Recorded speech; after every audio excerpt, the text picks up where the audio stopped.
Morning mga idol. Bali araw ng linggo ngayon.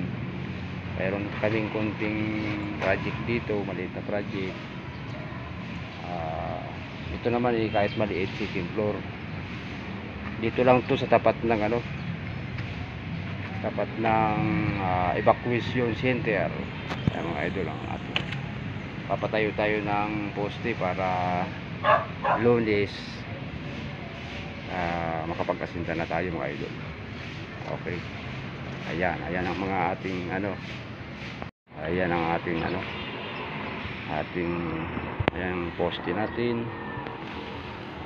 Ayan, hukay. Bali ang hukay natin ay 160 ang lalim. 60 mga idol kasi tayo sa standard.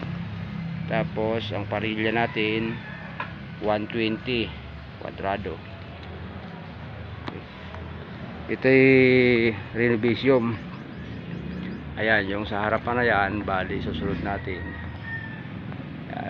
Sabi nung ating bossing, third floor daw yan, third floor.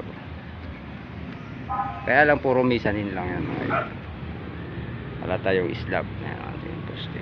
16 mm ang ating gagamitin pagka tayo magsisikim floor.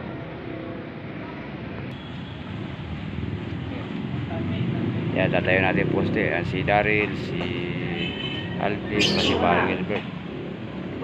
Okay. Tapos mamaya bubukasan na natin yan. Oh, alalay.